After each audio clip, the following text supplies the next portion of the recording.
Hello, fellow wargamers and history buffs. I just wanted to share with you a little after-action report from our game at the Buckeye Gamefest.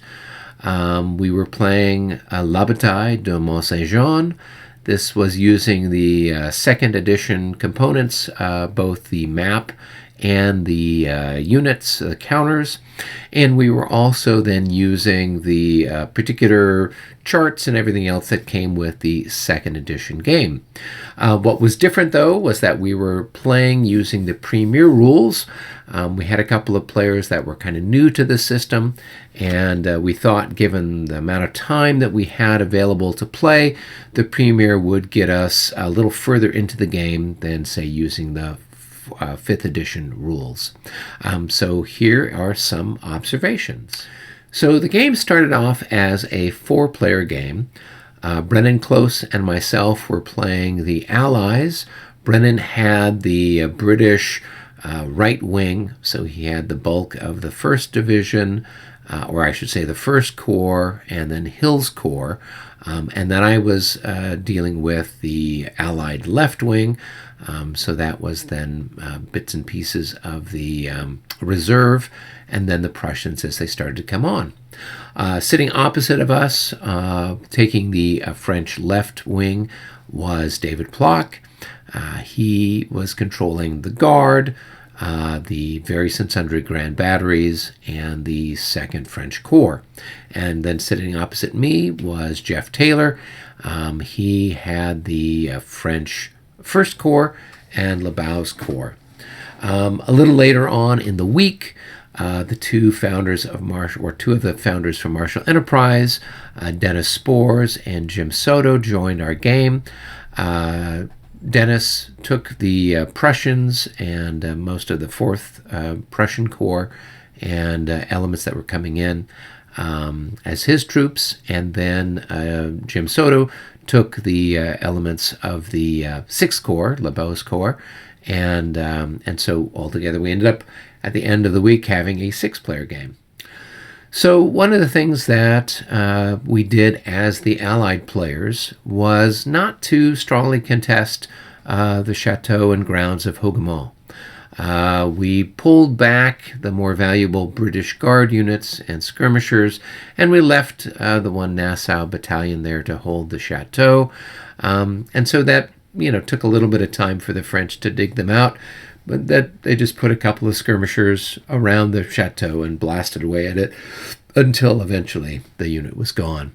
Didn't really make sense to try to hold or defend that, particularly since the French 2nd Division or 2nd Corps have enough divisions to kind of lap around the building and the grounds and basically trap anything that's there.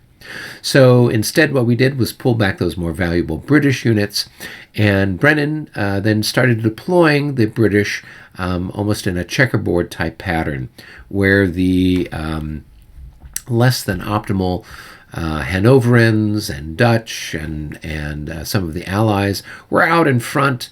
Sometimes they were in square to give them a little boost to the morale and also to spare them some cavalry attacks. And then some various and sundry British skirmishers or Allied skirmishers were out in front of them. And usually what we tried to do is have at least 3 increments of skirmishers in each hex, and usually having the rifle company down at the bottom. So it would be the last one to take any hits. The nice thing with those rifle shots is that if there's a hit that's a result of that, the French player had to make a morale check with a -6 on their modifier. And so we were slowly chipping away at the French as they came in with these skirmishers, and it was a bit of a puzzle for the French to figure out how to get in and try to deal with that. Now, behind that initial sort of picket line of skirmishers and Allied troops, then we had the Brunswickers and some of the better Allied troops, and then further behind that we had the British sort of mainline defenders. So that's the Guard and the different sort of famous British units where they're kind of backing everything up. And interspersed through that checkerboard were cavalry units and some artillery units. So that way, when an opportunity presented itself, there could be a charge or there could be some artillery fire. But basically, kind of using those less than high quality troops kind of as a speed bump to slow down and wear out the French as they came in. And then they would hit the next line, and then they finally hit the best line. And so that was the general strategy that we had as the British players. Now, the French players made the bulk of their attack there in the section between Hougoumont and La Haye-Sainte, those two chateaux. So they had a fair amount of their cavalry. They had about 3 grand batteries set up in that area as well. And then that's also where they put the guard. So a lot of the initial fighting was done by elements of the Second Corps, and then the Young Guard, and then finally the Middle Guard and Old Guard.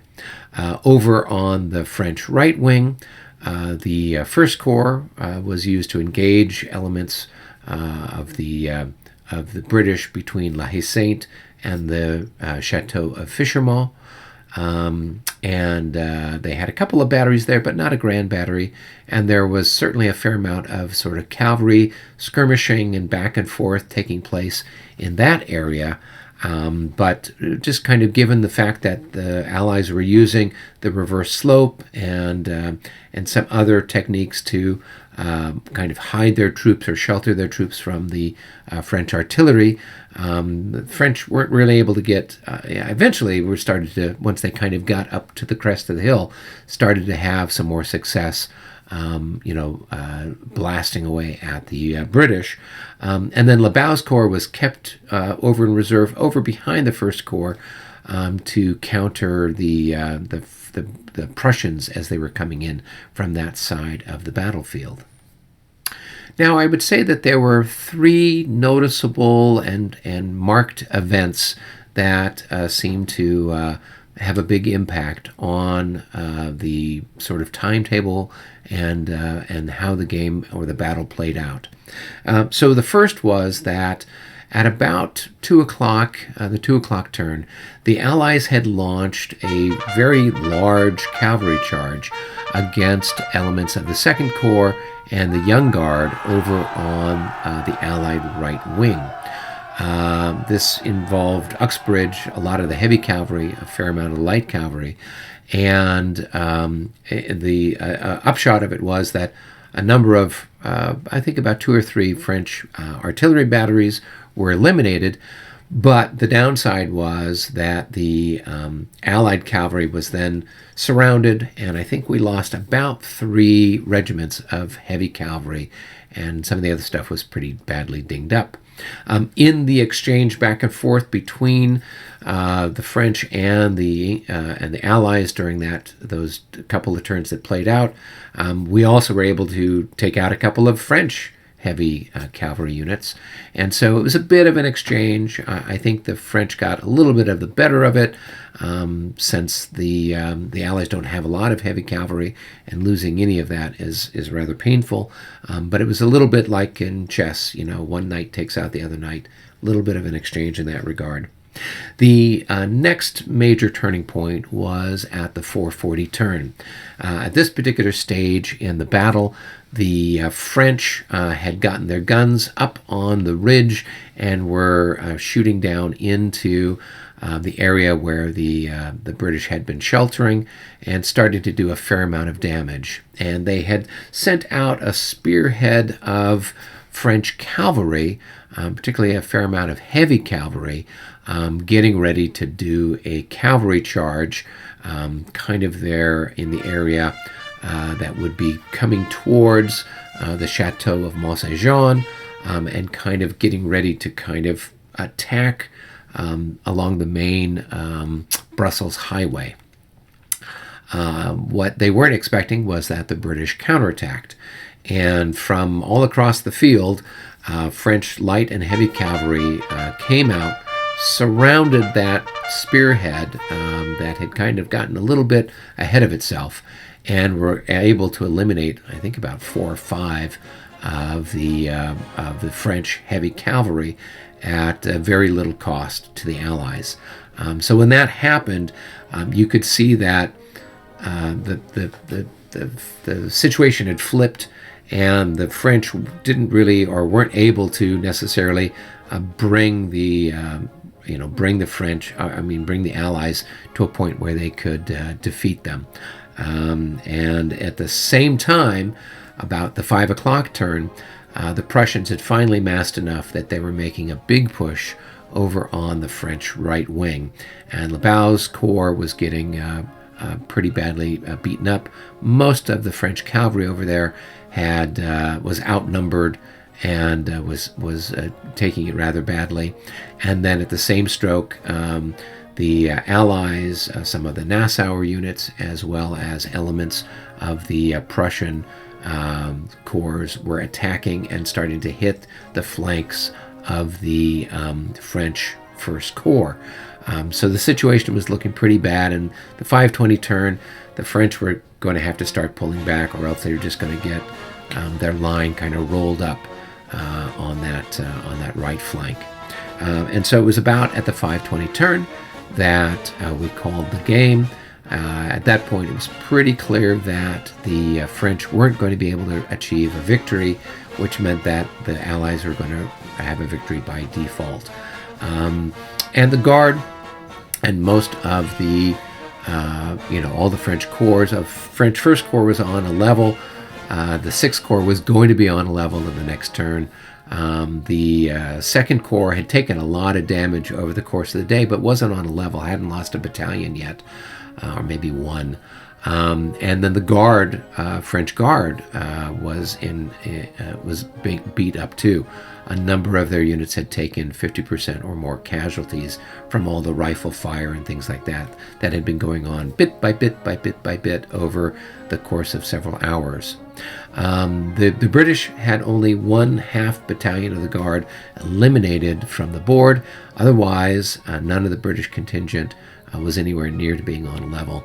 And so if we'd played for another, 2 or 3 or 4 turns, we would have seen then maybe a general assault all along the line, starting to push the French back, or more likely the case, envelop them on both flanks, which was what it was more and more appearing to be the case.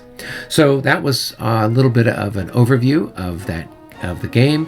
I'll talk a little bit more in another video about the different rule sets and some, how those things played out, both in games I've played before at Tempe, the one that we did here this last week at Buckeye, and then another game that was taking place at Buckeye as well. So look forward to that, and until our next episode, be well.